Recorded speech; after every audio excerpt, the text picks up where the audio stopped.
का वर्गीकरण किया गया है और विश्व बैंक ने जो अर्थव्यवस्था को वर्गीकृत करने का काम किया है वो 4 तारीख से किया। 4 तरीके से अर्थव्यवस्था का वर्गीकरण किया गया है विश्व बैंक के द्वारा और यह विश्व बैंक 2016 से प्रति व्यक्ति आय के आधार पर अर्थव्यवस्था को वर्गीकृत करने का काम कर रहा है। आपसे पूछा जाएगा कि विश्व बैंक किस आधार पर अर्थव्यवस्था का वर्गीकरण करता है तो आपका उत्तर होगा प्रति व्यक्ति आय के आधार पर अर्थव्यवस्था का वर्गीकरण करता है। पूछा जाएगा विश्व बैंक ने किस प्रति व्यक्ति आय के आधार पर कितने टाइप की अर्थव्यवस्था का वर्गीकरण किया है तो 4 तरीके का किया है। तीसरा प्रश्न पूछा जाएगा कि विश्व बैंक ने प्रति व्यक्ति आय के आधार पर अर्थव्यवस्था को वर्गीकृत करने का काम प्रारंभ किया है तो ध्यान रखिएगा 2016 से। और ये 4 आधार कौन से हैं तो सबसे पहला आधार जो है वो आपका निम्न आय वाले देश, निम्न आय वाले देश। और निम्न आय वाले देश में कौन सा देश आएगा जिसका $1036 से कम प्रति व्यक्ति आय हो,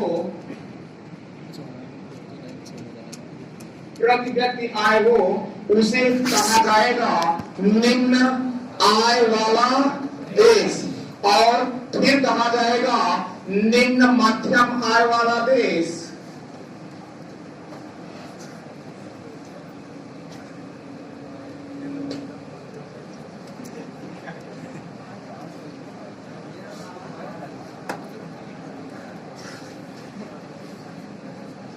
$1036 से अधिक, $1036 से अधिक और $4045 से कम अगर किसी देश का प्रति व्यक्ति आय है तो ऐसे देश को कहा जाएगा निम्न मध्यम आय वाला देश।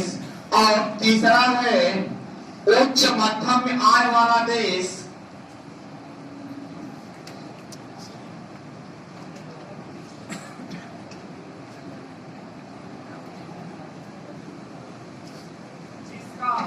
$4046 से अधिक और $12,535 से कम जिसका PCI होगा उसे कहा जाएगा उच्च मध्यम आय वाला देश। और चौथा होगा कि जिस उच्च आय वाला देश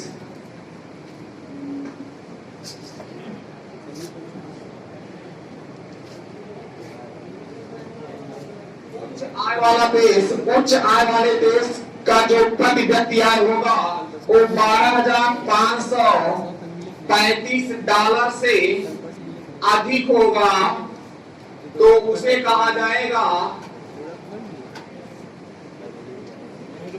उच्च आय वाला देश। इस 4 तरीके का वर्गीकरण किया है विश्व बैंक ने। फटाफट इसको तुरंत उतारे।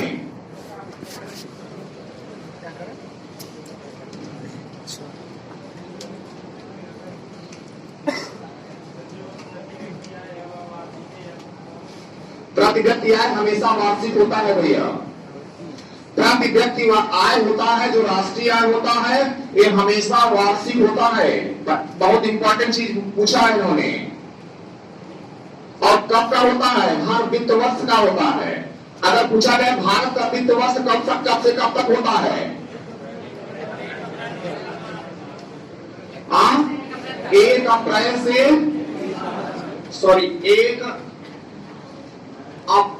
से 31 मार्च। लेकिन अभी पूछा जाए कि भारत सरकार वित्त वर्ष को चेंज करने का योजना बनाया है तो चेंज करने का जो योजना बनाया है वो क्या बनाया है, कौन सा महीना बनाया है, वित्त वर्ष।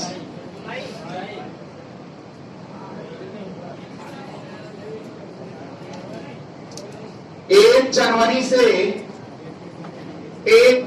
से 31 दिसंबर। और वर्तमान में एमपी एक ऐसा राज्य है जहां पर ये चीजें लागू भी कर दिया है।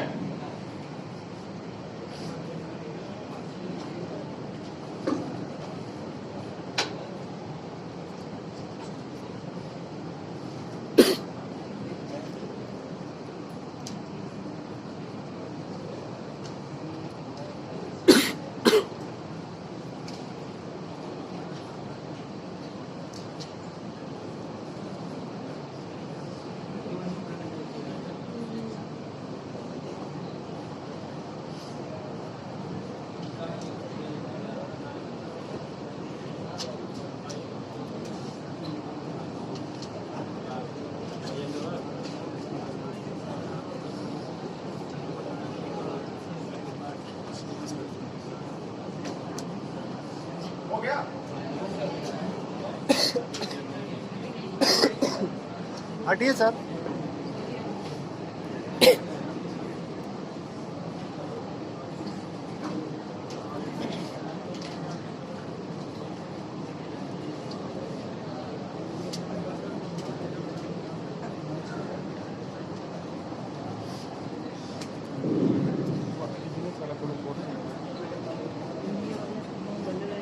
अच्छा, इसी में अगर पूछ लिया एग्जाम में कि भारत की क्या पोजीशन है, भारत की प्रति व्यक्ति आय क्या है, इसमें से भारत कौन सा किस पाले में है, निम्न मध्यम आय वाला। 4 ऑप्शन दे देगा, कहेगा भारत निम्न आय वाला देश है कि निम्न मध्यम आय वाला देश है कि उच्च मध्यम आय वाला देश है कि उच्च आय वाला देश है। निम्न मध्यम आय वाला। दूसरा आप पता नहीं क्या बोल रहे हो, आप हम क्या सुन रहे हैं। दूसरा नंबर 2। Yes sir. आप बहुत सही आंसर आप लोगों ने बताया है। अरे आप लोग हो जाओगे। कितना है, 1,00,000 कितना है,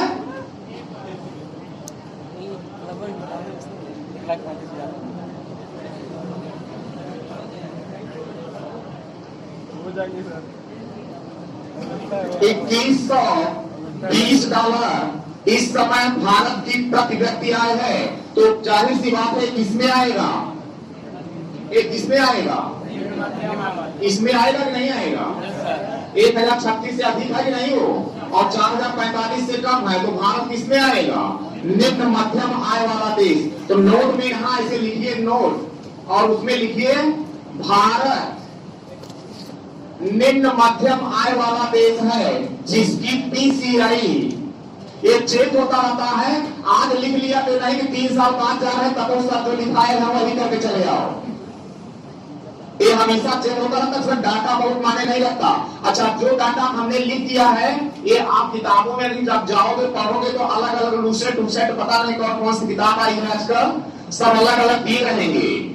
तो उसको लेकर के डाटा को लेकर के बहुत परेशान मत होइएगा।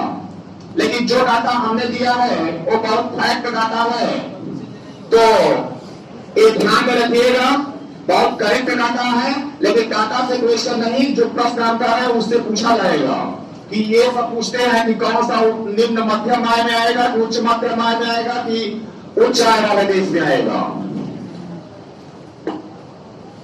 इसी के साथ अर्थव्यवस्था का वर्गीकरण समाप्त।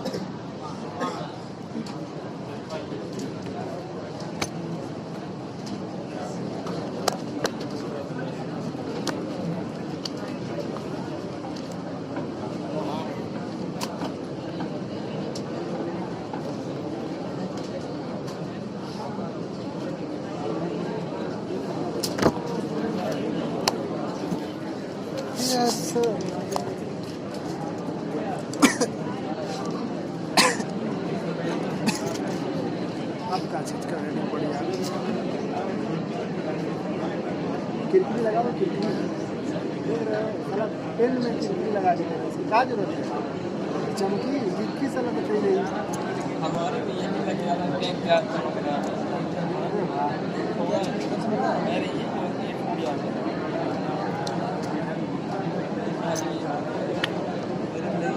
राइट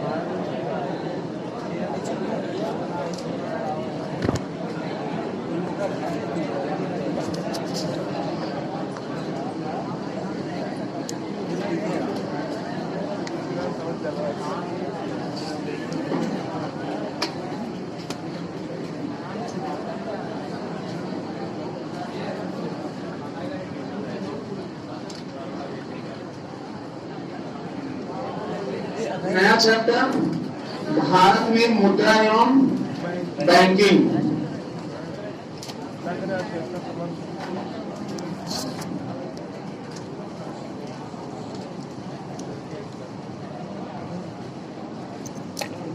देखिए बच्चे, सब ध्यान से सुनने का प्रयास करिएगा।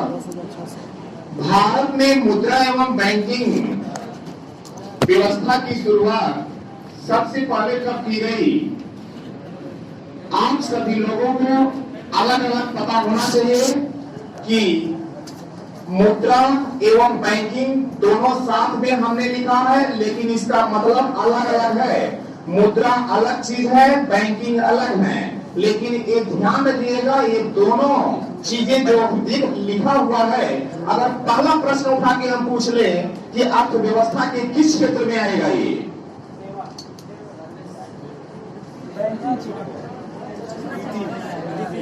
सेवा में आएगा।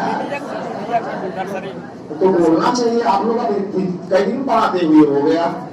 सर्विस सेक्टर के अंतर्गत आएगा मुद्रा एवं बैंकिंग। अब बात ये है कि आखिर एक एक शब्द पर चर्चा किया जाए कि ये मुद्रा क्या होता है और बैंकिंग क्या होता है, दोनों को जाना जाए। या सबसे पहले कभी सुना है कि भारत में बैंकिंग व्यवस्था की शुरुआत कब हुई, या मुद्रा की शुरुआत कब हुई, या मुद्रा क्या होता है?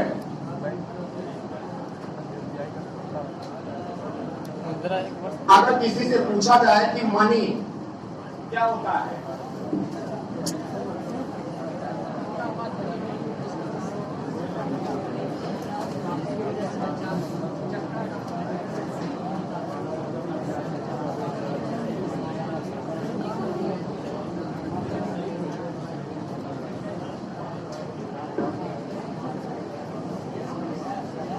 मुद्रा एवं मनी एंड करेंसी आप लोग सुने होंगे। मुद्रा क्या होता है? तो देखिए, सब है, कोई ऐसा नहीं होगा जो अपने पास पैसा न रखा हो, सब पैसा रखे हैं। होता क्या चीज है सर? मुद्रा एवं बैंकिंग, उसको फिर आप बंद कर दीजिए, बंद करिए उसको। मुद्रा होता क्या चीज है, किस कहते किसको है, या बैंकिंग क्या होता है, कहां किसको जाता है? तो अगर उस दौर में चला जाए,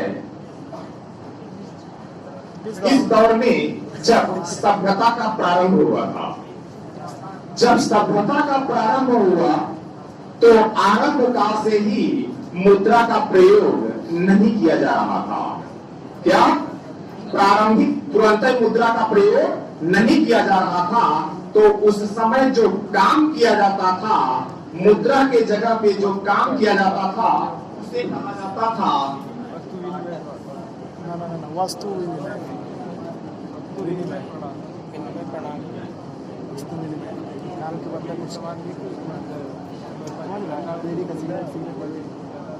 वस्तु विनिमय प्रणाली।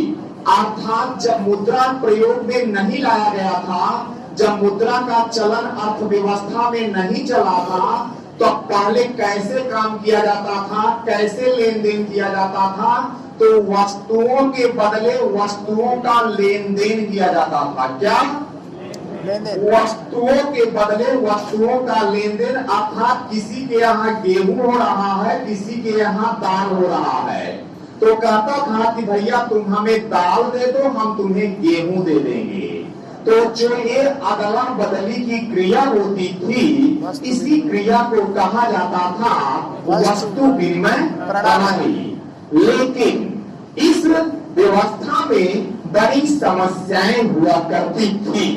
इस व्यवस्था में क्या समस्याएं हुआ करती थी कि जब अगर गेहूं तो है हमारे पास और दाल भी है, हम दाल वाले से प्याज की अपेक्षा कर रहे हैं, तो बड़ी कठिनाई होती थी कि अब प्याज बेचारा कहां से दे।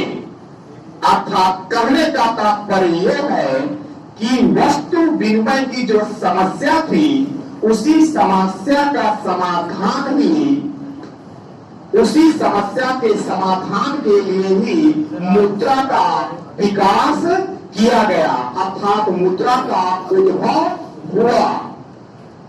किसकी समस्या का समाधान? वस्तु विनिमय प्रणाली की। भाई अगर हम कहते हमें हंस लेते हो यार, हो ही जाते हैं सर, आप बहुत जल्दी हंसते हो आप लोग। सर क्या कर साई मिजाज के हम लोग साई मिजाज के है ना, इसलिए साई आम से।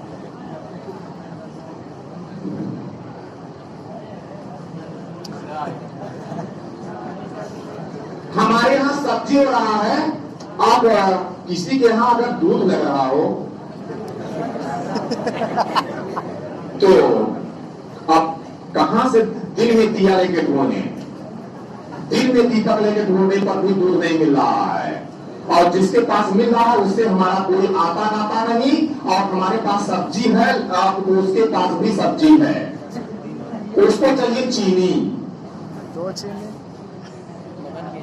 तो अब ऐसी समस्या के समाधान के लिए क्या हुआ?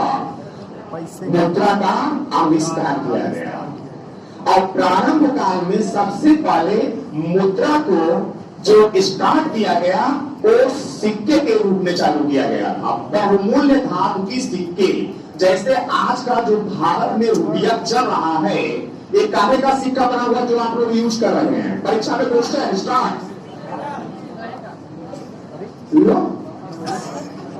अरे जो सिक्का लिए वो पैसा से यार काहे का बना है? लोहे का तांबा का, पीतल का, 5 रुपए का, 5 रुपए का पीतल भी है। 5 रुपए वाला पीतल का। अरे सटा गया स्टीललेस स्टील का, स्टीललेस स्टील का बना हुआ है। ये जो वर्तमान का सिक्का है, कैसे कल्याण होगा पृथ्वी का। कल नरेंद्र गिरी महाराज जी स्वर्गवास हो गया उनका, देख रहे हैं, सुने होंगे आप लोग। सर अंचल बहुत अपना का माहौल बना हुआ है, बड़ा शांति से रहिए आप लोग, ठीक है। तो यहाँ पर हम क्या समझाना चाह रहे हैं? हम ये बताना चाह रहे हैं, ये आवाज कहाँ से आ रही भाई? कि सिक्का जो चलाया गया, बहुमूल्य धातु के सिक्कों का प्रयोग किया गया। बहुमूल्य धातु के सिक्कों का प्रयोग, बहुमूल्य मतलब जिसका काफी मूल्य होता था, अरे कि जिसका कीमत ज्यादा होता था, उसी को बहुमूल्य अर्थात सोना और चांदी के सिक्के को सबसे पहले चलाया गया था। किसके समय में चलाया गया था? तो इंडो ग्रीक, हिंद यूनानी, इतिहास का विषय है तो आप लोग पढ़ोगे। अरे यार तुम बहुत सिंधु घाटी सभ्यता चले गए, उससे भी पहले गया। हिंद यूनानियों ने सबसे पहले सोने का सिक्का भारत में क्या गया था? सोने का सिक्का चलाया था, लेकर आया था सोने का सिक्का। और इसके बाद धीरे धीरे ऐसे ही सोने का सिक्का, फिर चांदी का सिक्का। आप लोग जैसे वर्तमान में जो सिक्का देख रहे हो ना, ये पहले भारत में जब भारत आजाद हुआ था तो तांबे का था, कुछ दिन पहले एल्यूमिनियम का था, ये जो 20 पैसा वैसा आता था देखे होंगे आप, जी सर, एल्युमिनियम का। तो एल्यूमिनियम का बना रहता था वो, जी सर। तो उसके पहले तांबे का रहता था, आज जो है स्टीनलेस स्टील का हो गया है। तो ये हमेशा समय के साथ परिवर्तित होता रहता था, लेकिन उस समय बहुमूल्य धातु के सिक्के का प्रयोग किया जाता था और इस सिक्के का प्रयोग करके व्यापार किया जाता था। क्या किया जाता था? व्यापार किया था। कोई सामान मंगाना होता था तो इसका अपने आप में एक मूल्य होता था, इस मूल्य को दे देने से पता चल जाता था कितना सामान भेजना है कितने का। जैसे पैसा दे देने से 25,000 रुपया देंगे तो कितना करना जाएगा, ये बात क्लियर हो जाता है। वैसे उतना सोना दे देने से बात पता चलता था कितना गेहूं हमें भेजना है। तो यहां पर हमारा करने का तात्पर्य यह है कि सबसे पहले उस सोने के सिक्का जब आया तो इसको व्यापार के रूप में प्रयोग किया गया। उसके बाद धीरे धीरे शुद्ध सोने का सिक्का चलाया गया। शुद्ध सोने का सिक्का कुषाण वंश में, किसमें? कुषाण वंश में चलाया गया। उसके बाद फिर क्या किया गया? फिर उसके बाद सबसे ज्यादा सोने का सिक्का गुप्त वंश में चलाया गया। करीब 250 साल तक गुप्त वंश का शासन था भारत में, और यहाँ पर और ये इन्होंने सोने का सिक्का सर्वाधिक मात्रा में प्रयोग किया। उसके बाद क्या हुआ कि धीरे धीरे एक स्थिति आई 1940-45 की। उस समय भारत में सोने का सिक्का था, इसी सिक्के को रुपया नाम से शेरशाह सूरी ने सोने के सिक्के को रुपया नाम से चलवाया। तब से भारत में पैसा को, मुद्रा को क्या कहा जाने लगा? रुपया। और भारत के जो कुछ पड़ोसी देश हैं वहां भी रुपया ही चलता है। ये रही बात चलाने की। उसके बाद जब ये चलन चला तो ये हुआ कि मुद्रा का प्रयोग अब किया जाने लगा है। मुद्रा होता क्या चीज है सर, इसको डिफाइन करिए कि मनी कहां किसको जाता है। तो मुद्रा एक विनिमय का माध्यम है। क्या है? जरा सोचें, गौर से 2 मिनट। क्या है? ये विनिमय का माध्यम क्या होता है? लेन देन, आदान प्रदान। ये हमें खरीदना है तो इसको जो कहेंगे मार्कर दे दो, तो कहेगा, दुकान वाला कहेगा अच्छा मार्कर दे दिया, हमने मार्कर लेके चल दिया, तो उसको क्या देंगे हम? पैसा, रुपया। तो जो हमने पैसा दिया, एक क्या किया हमने? विनिमय के माध्यम का काम किया। कौन किया? पैसा। किया कि नहीं किया? एक्सचेंज का काम किया है कि नहीं किया? तो कहते हैं, डिफाइन क्या करते हैं सतीश तिवारी की मुद्रा क्या है? तो कहते हैं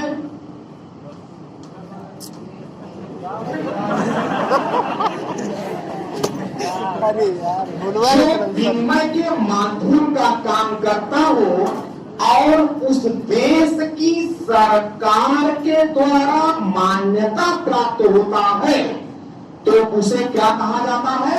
मुद्रा। क्या? फिर से थोड़ा बोलिए तो। मुद्रा। फिर से बोला, सुनिए। मुद्रा विनिमय का माध्यम है जिस पर उस देश की सरकार की मान्यता प्राप्त होती है। बस एक ही परिभाषा आपको आता है और आता है पदार्थ की वह क्षमता जिसमें क्रय शक्ति पाई जाती हो। क्या? जिसमें परचेजिंग पावर पाया जाता। एक ही परिभाषा आती है, दो ही। तीसरी परिभाषा, मुद्रा वह धुरी है जिसके चारों पूरी अर्थव्यवस्था, मुद्रा वह धुरी है जिसके चारों ओर पूरी अर्थव्यवस्था सवेरे से लेकर संध्या तक चक्कर लगाती है। बस यही परिभाषा आता है और जाता है और परिभाषा नहीं है। और मुद्रा सबसे उत्कृष्ट परिभाषा, सबसे सर्वोत्तम परिभाषा। मुद्रा वह है जो मुद्रा का कार्य करे। Money is what money does. तो मिल सकता है क्या समझा? मुद्रा वह है जो मुद्रा का और इसी परिभाषा को अर्थशास्त्रियों ने सर्वमान्य परिभाषा माना। क्या माना? सर्वमान्य परिभाषा माना। और इसके आधार पर अब ये पूछा गया कि मुद्रा का कार्य क्या होता है, एक काम क्या करता है। तो बड़ी अजीब बात है कि बार बार वही प्रश्न आप कर रहे हो, मुद्रा का काम क्या है। तो नंबर 1 बताया कि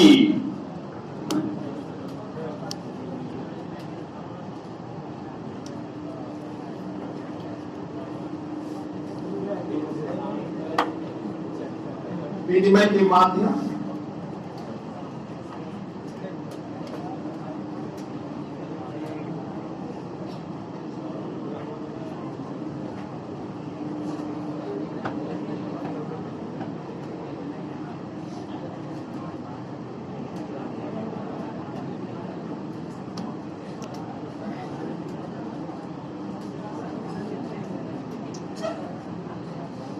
कोई लिखने की जरूरत नहीं है, अभी सारी बातें लिखाई जाएंगी। सब बैठे रहिए। अभी आप लोग परेशान बहुत होते हैं, देखते हैं हम समझाते रहते हैं, आप लोग आराम से लिखते भी रहते हो। ठीक है, कैलकुलेशन मैथ का सवाल थोड़ी है कि आप कैलकुलेशन कर रहे हो, अच्छी बात है। यहां पर कंसंट्रेट रहें, क्योंकि मेरा एक मजाक भी आपके 3-4 प्रश्न छूटते हैं। अगर जिसको आप सोच रहे हो कि सर ने इसको मजाक में डाला है, तो वहां भी हमारे प्रश्न बनते हैं। अगर आपने गौरपूर्वक नहीं देखा तो आपने अपने साथ धोखा किया, क्योंकि मजाक में भी प्रश्न छिपा रहता है। एक अपनी दिमाग से मत निकालिए कि हवा में मजाक गया है। यहां पर विनिमय के माध्यम, मूल्य के मापक, मूल्य के मानक, मूल्य के संचय, ये 4 कार्य है मुद्रा के। ये विनिमय के माध्यम, हाँ भैया, अगर हम पैसा देंगे तो उसके बदले कुछ सामान लेंगे, वही होता है विनिमय के माध्यम। मूल्य के मापक का मेजरमेंट का काम। मेजरमेंट का मतलब होता है जब हम कभी सोचेंगे कि हमें मार्कर लेना है, तो हमारे दिमाग में ये चीज जरूर आएगा कि उसके लिए क्या चाहिए, तो उसका माप किसमें हो रहा है। ऐसा तो है नहीं कि एक मार्कर लेना है तो 1 किलो चना का व्यवस्था करना, ऐसा तो है नहीं। उसका माप किसमें होगा, पैसा में होगा कि नहीं होगा। तो यही कहता है कि मूल्य के मापक का काम करता है, मापने का काम करता है मुद्रा। और तीसरा है मूल्य के मानक का, यानी स्टैंडर्ड का काम करता है। अगर हमें मार्कर लेना है तो कितने का आता है,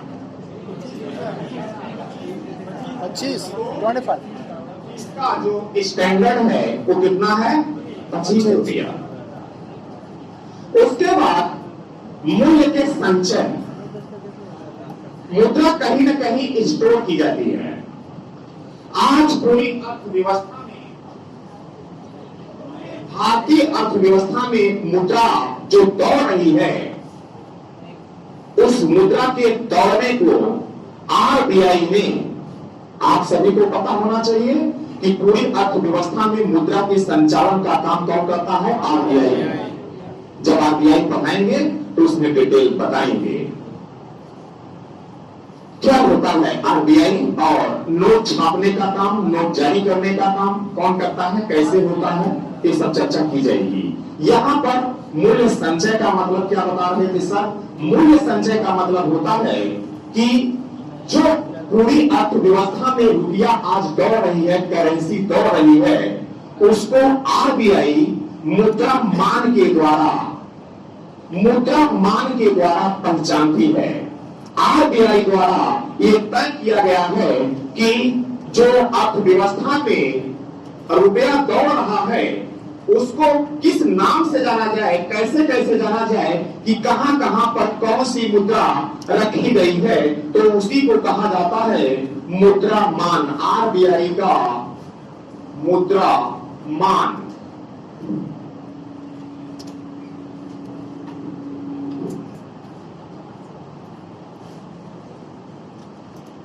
और इसी में है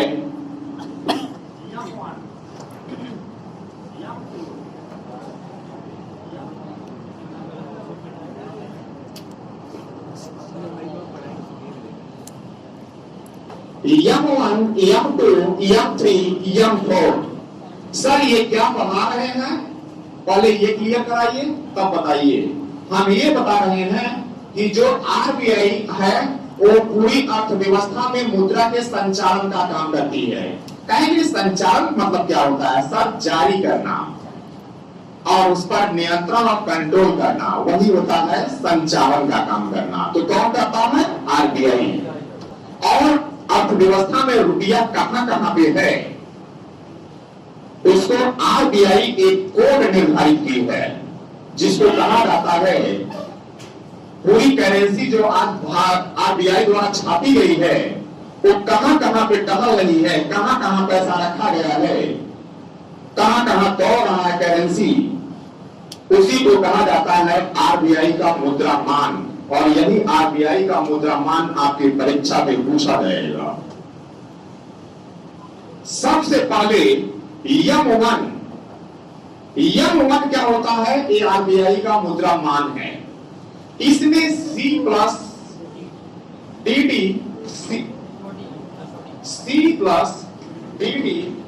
प्लस OD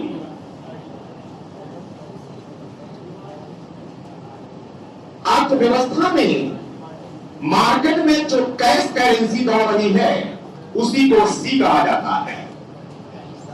बैंकों के सेविंग अकाउंट में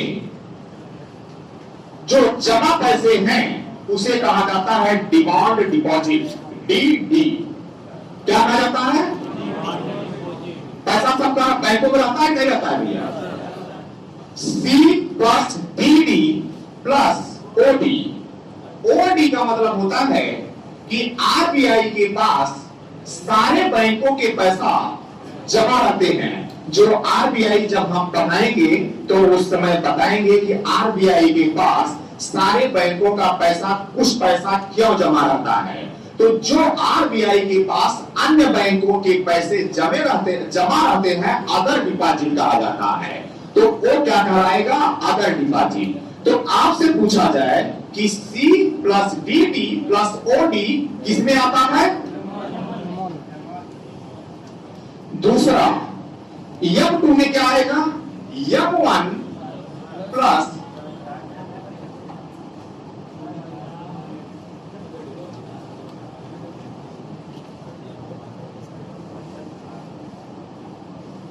आप लोगों को पता होना चाहिए कि पोस्ट ऑफिस भी पैसा के काम करता है, ठीक है? तो डाकघर जैसे यहाँ पर बैंकों में सेविंग अकाउंट होता है लोगों का, वैसे डाकघर में भी भैया सेविंग अकाउंट होता है, बचत खाता होता है।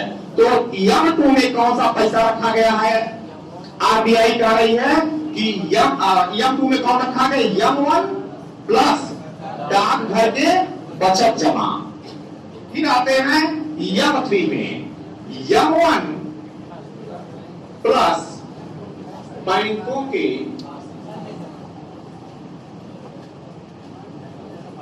समस्त जमा।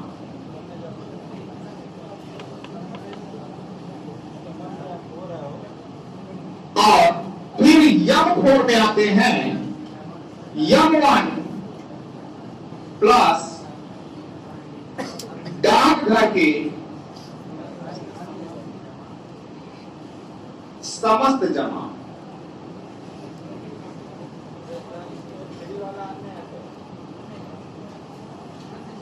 ये चार टाइप के आरबीआई के मुद्रा मान हैं। अब यहां से प्रश्न पूछा जाता है, एक पूछा जाता है कि सबसे आरबीआई द्वारा जो मुद्रामान है उसमें सबसे तरल मुद्रामान कौन सा है।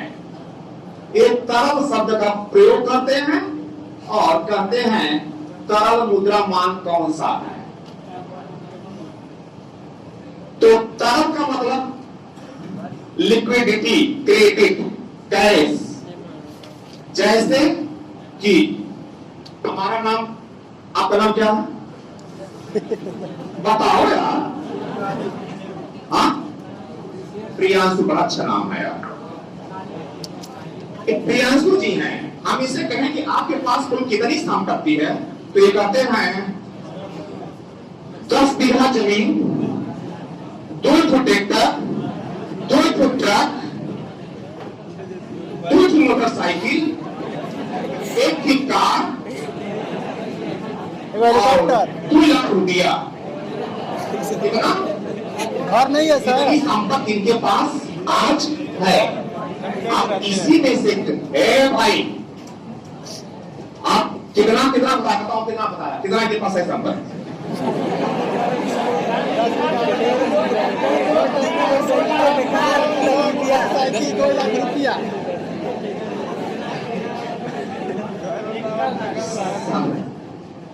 कुछ भी बताया हो तो बताया, गाड़ी था, बंगला बताया, जमीन बताया, बाइक बताया, कार बताया, सब बताया ना। अब इसमें कह दिया जाए कि तरल संपत्ति कौन थी, तो इसमें जो 2 लाख रुपया नगद रखा था वही क्या था, तरल संपत्ति थी। क्या थी, तरल संपत्ति। तो यहाँ पर आप तरल का मतलब समझ गए ना। आप कहता है, प्रश्न करता है कि आरबीआई के द्वारा सबसे तरल मुद्रामान कौन सा है, इसमें सबसे ज्यादा कैश किसमें मुद्रामान में समाहित है। M4 में जो मार्केट में प्रचलन में है बड़ी तेजी के साथ। होगा सबसे अधिक बचत जमा नहीं, M2 सबसे अधिक कैश M4 में हो जाएगा। M2 सर, हो गया M2 sir, M4 sir, M2 sir, M2 अरे भैया, यहाँ पर आप लोग देखते हैं ये कैश है। यस सर, मार्केट में कैश दौड़ रहा है। डीडी का मतलब समझते हैं, किसी भी समय बैंक से पैसा निकाल सकते हैं। सेविंग अकाउंट का पैसा किसी भी भैया किसी भी समय निकाल सकते हैं और रख सकते हैं। तो भी पैसा चलन में ही है, वो भी कैश में माना जाएगा। ओडी अगर बैंक का पैसा बैंक अगर मांगता है तो भी पैसा, तो यहाँ पर सबसे ज्यादा जो कैश लिक्विडिटी दिख रही है वो किसमें दिख रही है, क्योंकि यहाँ पर डाक घर है। तो बैंक के पास पैसा ज्यादा रहता है कि डाक के पास ज्यादा पैसा है, बैंक के पास रहेगा नहीं रहेगा, तो ये तो होगा ही नहीं। उसके बाद बैंकों के समस्त जमा का मतलब है, पूछ रहा है कि तरल, और तरल में पता लगा कि एफडी है, पैसा निकाले नहीं सकते, तो समस्त किस काम का, किससे काम का नहीं। और पूछ रहा है लिक्विडिटी सबसे ज्यादा तरल, तो क्रम में पूछेगा कि क्रम में कौन कौन से हैं, तो ऐसे ही लगा दीजिएगा।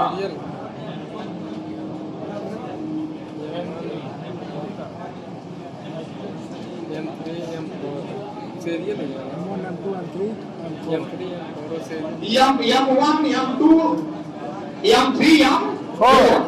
अब इसके पास दूसरा प्रश्न पूछ रहा है कि आरबीआई द्वारा जो मुद्रामान है सबसे ज्यादा मुद्रामान कौन सा है, सबसे ज्यादा मुद्रामान, सबसे ज्यादा पैसा किसके पास है।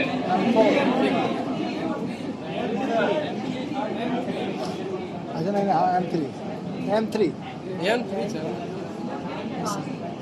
किसके पास है पैसा, M3 बहुत अच्छा आंसर। क्या, क्योंकि उसमें एक समस्त जमा भी है, एक शॉर्ट चलन वाला। ये लोग जो लोग मैं जानते हो, ये लोग ये कह रहे हैं कि M3 के पास सबसे ज्यादा पैसा होगा, इसलिए होगा कि पहली बात तो इसमें M1 शामिल नहीं है, इसको बगल कर दीजिए, और सारे में M शामिल है, M1 शामिल है, तो ये तीनों तो हो सकते हैं, ये तो बाहर हो गया। अब ये देखना है कि इन तीनों में से सबसे ज्यादा पैसा किसके पास है। तो डाकघर के सभी अकाउंट में ज्यादा पैसा जमा होगा कि बैंक के समस्त अकाउंट में जमा होगा? बैंक के समस्त अकाउंट, डाकघर के समस्त जमा ज्यादा होंगे कि बैंक के समस्त जमा होंगे? बैंक के समस्त। ज्यादा पैसा किसके पास होगा? मंत्री। यस सर, लुक मत दिक्कत थोड़ी यस सर। पूछेगा कि सबसे कम पैसा सबसे कम पैसा तापमान वाला कौन सा है? ये मोहन हाँ? ये Mohan sir M1 M one one होगा। M1। क्यों अरे यार घबरा गए। ये होगा। उसके बाद ये 3-4 प्रश्न यहां से बनेंगे, इसको ध्यान में रखिएगा। और अब यहां पर मुद्रा मान जाना, और ये मुद्रा के कार्य हैं। तो ये 4 टाइप में मुद्रा को संचय करके रखा गया है आरबीआई के द्वारा।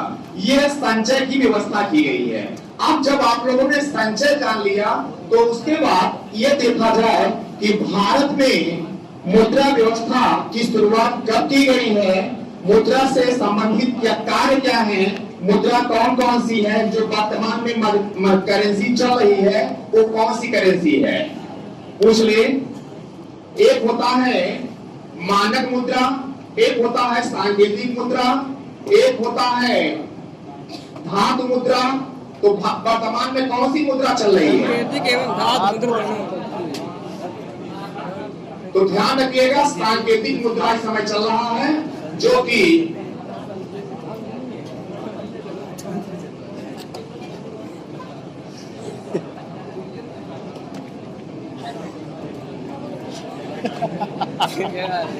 गजब लड़के यार, अभी से जाने की तैयारी कर रहे हैं। अपने हाथों से यस सर।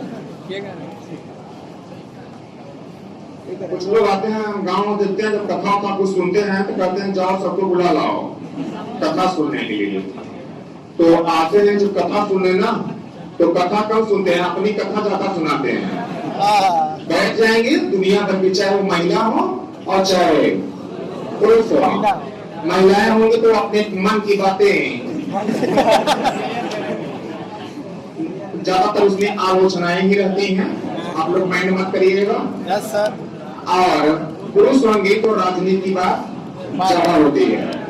यही 2 टॉपिक पे चर्चा होंगे ज्यादातर। तो इस चर्चा को यहाँ पे न रखा करें तो ज्यादा है, अच्छा है।